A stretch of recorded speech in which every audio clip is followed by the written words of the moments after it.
एक प्रश्न आता है कि मैं कौन हूँ। तो यह सवाल कौन पूछ रहा है? आत्मा पूछ रही है कि शरीर पूछ रहा है? यह प्रश्न आत्मा पूछ रही है।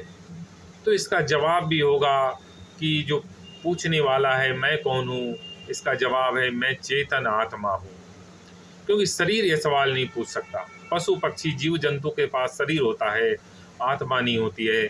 इसलिए पशु पक्षी नहीं पूछते हैं कभी, उनमें यह प्रश्न नहीं उठता है कि मैं कौन हूँ, क्योंकि उनमें कोई पूछने वाला है ही नहीं, चेतना है ही नहीं। मनुष्य चेतनावान जीव है, मनुष्य में आत्मा है, ज्ञान है, इसलिए मनुष्य पूछता है कि मैं कौन हूँ।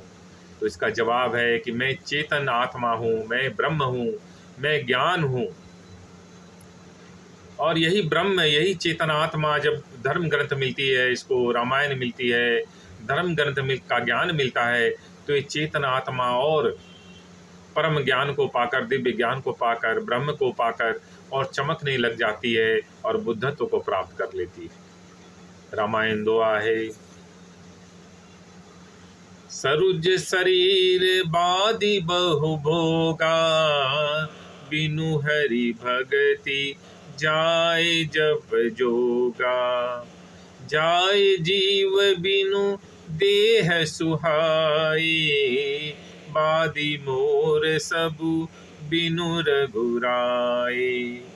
बिना भक्ति के, बिना हरि कृपा के, बिना ज्ञान के, धर्म ग्रंथ के, यह जो शरीर है यह व्यर्थ है, इसकी कोई कीमत नहीं।